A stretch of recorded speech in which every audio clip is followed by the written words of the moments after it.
Thank you for coming to the launch of Matt's book, The Racket. My name is Amelia Abraham, I'm a journalist for Vice. This is Ellie Mae O'Hagan, left-wing journalist, The Guardian, and Owen Jones, author of The Establishment, Chavs, and Guardian columnist at the moment. I hope. I still am, unless I've been last time I checked, in the last hour. Yeah, last time I checked. That'd be embarrassing. Here's Matt, the author of The Racket and An Irregular Army, and Potent Whisper, or Georgie, as we can call him today. He's a rapper and spoken word poet. So, in case you don't know what you're here for, but I'm sure you do, the book is about the US government and all their shady goings on, basically. So it's about the American media a little bit, about the propaganda machine. It's about privatization and free trade and how that allows the US government to kind of reach out with their stranglehold across the rest of the globe.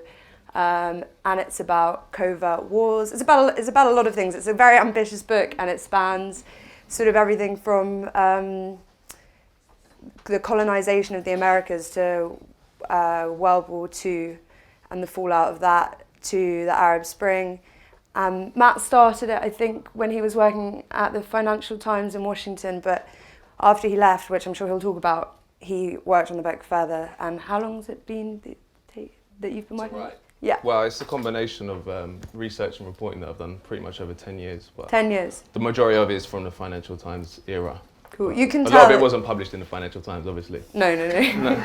Well, it hasn't changed. We'll talk about that, but you can tell it took 10 years because it's incredibly thorough, and there's big ideas and theories, but then you also talk to people and individuals on the ground, and that's what I think makes it really good. And also, I personally am not an economist, and I don't think you are either, to be fair, and that's good. That comes across when you read it because everything is explained. No, I'm not. Sorry, not like that, not like that. But everything is explained, and we were talking on the phone before, and we were talking about how so many of these books, I can't read them because they're written in what you might call like hipster Marxism and this incredibly verbose way, and you don't know what's going on. And I found this book quite accessible and quite good for an entry level, but also really, really thorough. So maybe I'll let you explain a bit more about it. So do you maybe want to start with talking about how you came to work on the book? Yeah, I guess in reality I've been at work on this book for 10 years because I initially was politicized, like a lot of my generation, by the war in Iraq and became involved in the anti-war movement. I was at university in Leeds, but also in London. I was living in London, so I was involved in the anti-war movement.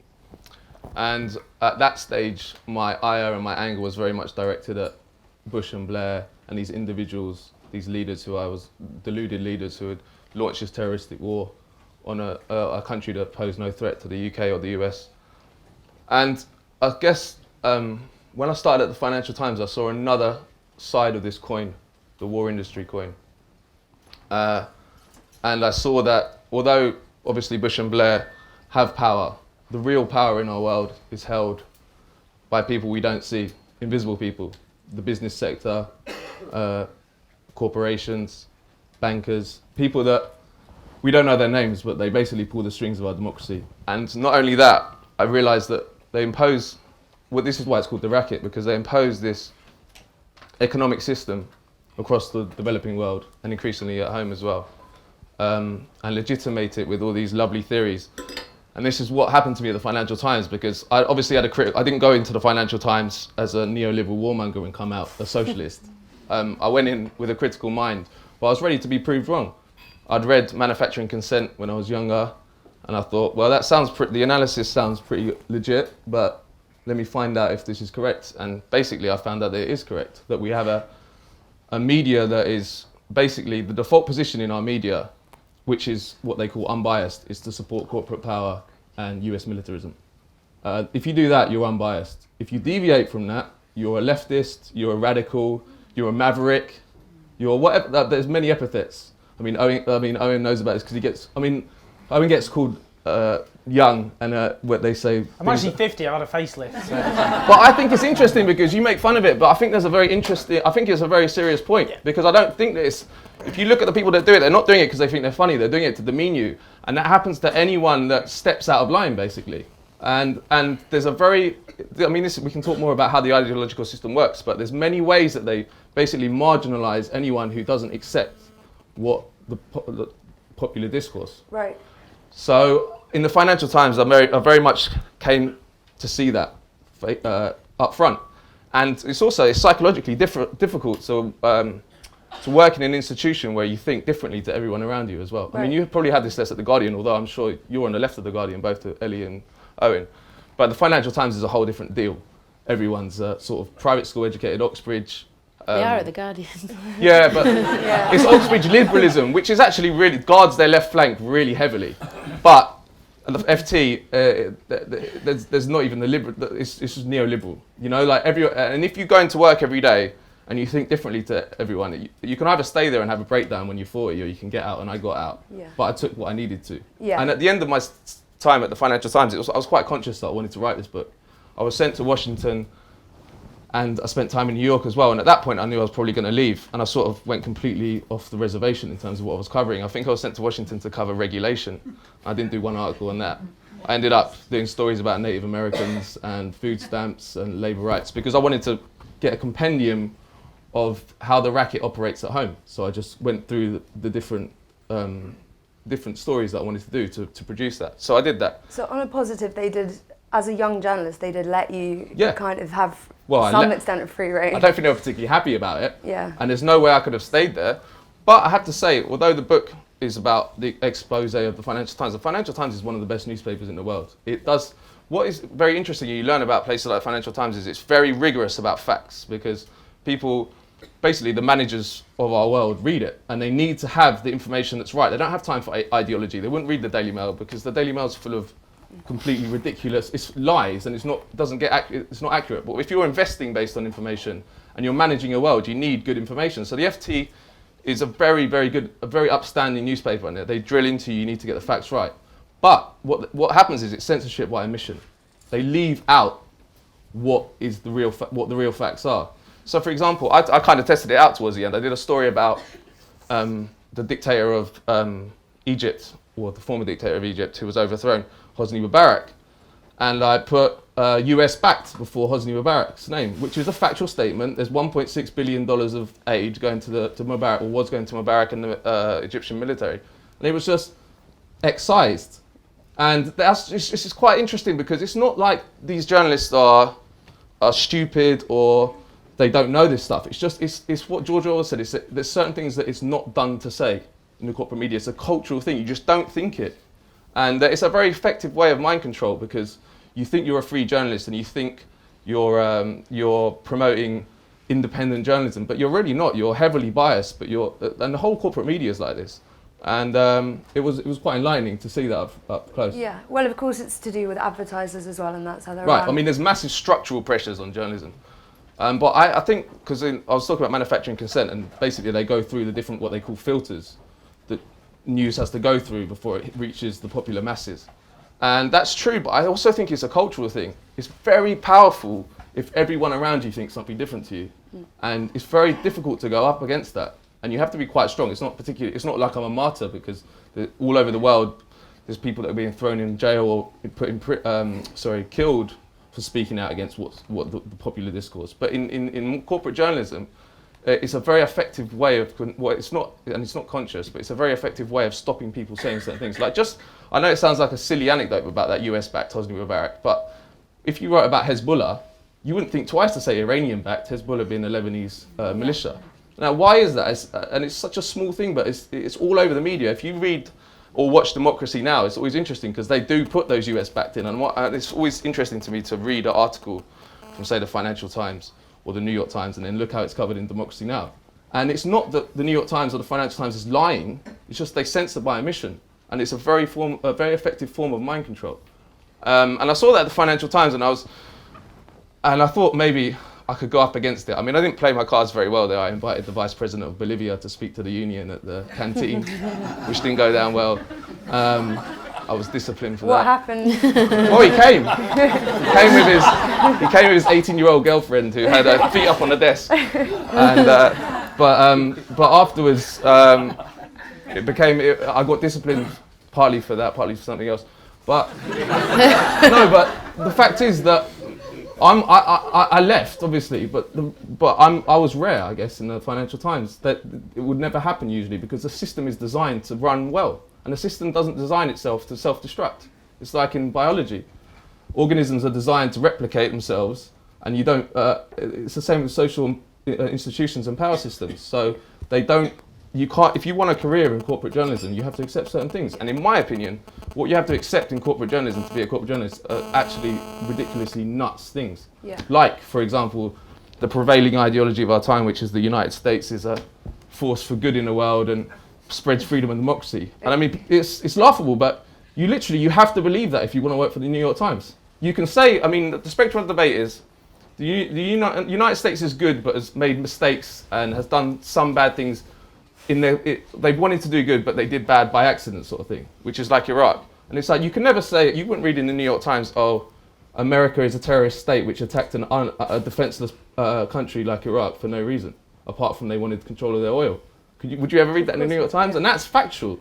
Yeah. You have to believe literally religious lunacies and nationalistic lunacies to work in these institutions. And I found that at the FT as well.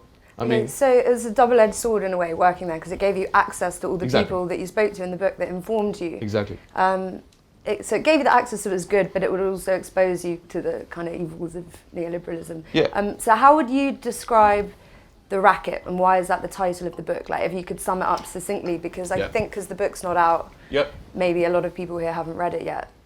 Well, The Racket, as defined by the book and how I see it, it's a confluence of different players. So it would be corporations, the business interests, governments, allied governments, supranational institutions like the IMF and the World Bank, and the US military is involved, obviously, because they're the enforcer of these different institutions. And the police. And the police, domestically, because part of the book is about the racket at home. But everyone plays their role, and what you see when you start getting out there is a massive, intricate web of control that is exerted on the world. Like, there's a long chapter on Bolivia, who I think is the greatest leader in the world today, which is Evo Morales. First indigenous president in South America, democratic socialist, has massively reduced poverty there. Done amazing things, and what he's done has caused him to be the target of massive subversion, by the United States, which is what I talk about in the book. And I went there and spent quite a while there, and you look, it's all these different acronyms. That's what you realize. The DEA, the Drug Enforcement Administration, it's USAID.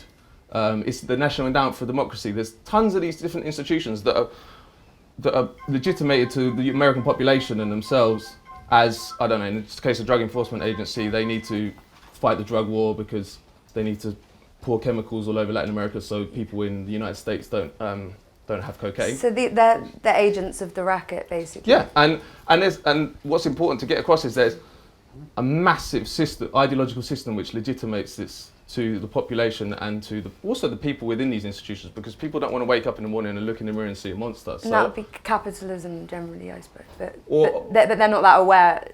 It's also corporate power. It's just American foreign policy isn't that complicated.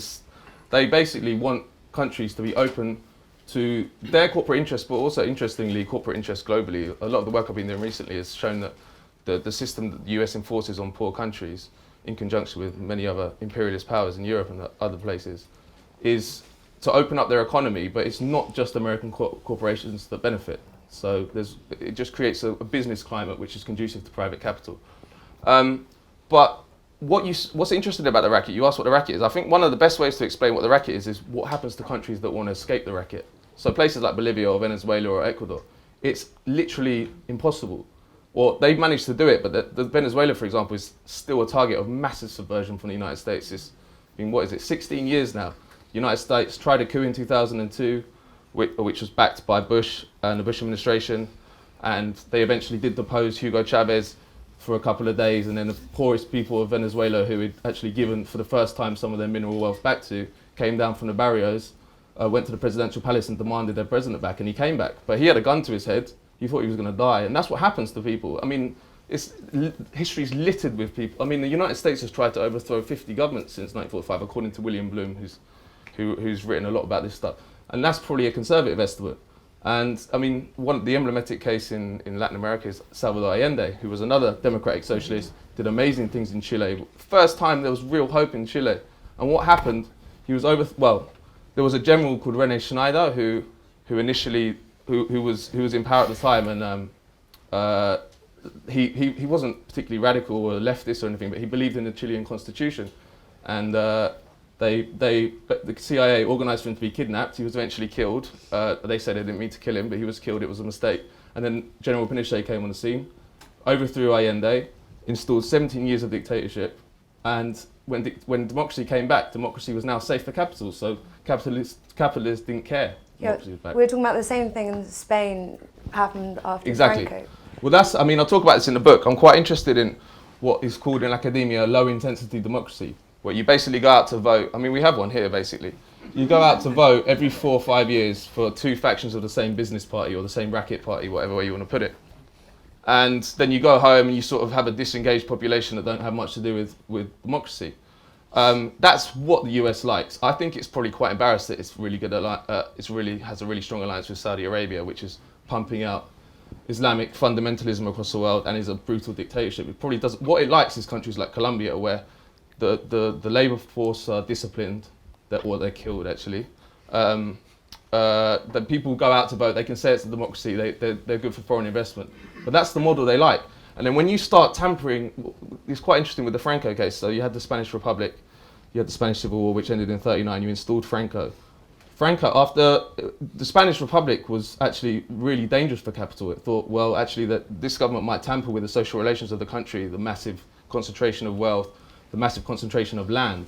So capital decided, well, this sounds like a conspiracy theory, but capitalist interests overthrew that, backing Franco. There was 35 years of dictatorship, and by the time democracy came back to Spain in 1975, capital was like, well, democracy has been so destroyed here, the civil society has been destroyed, labour's been destroyed, nothing is going to step on the toes of us now. We don't care, we'll have two parties who basically do the same thing, and it's fine. And that's what happened in Chile as well. Okay.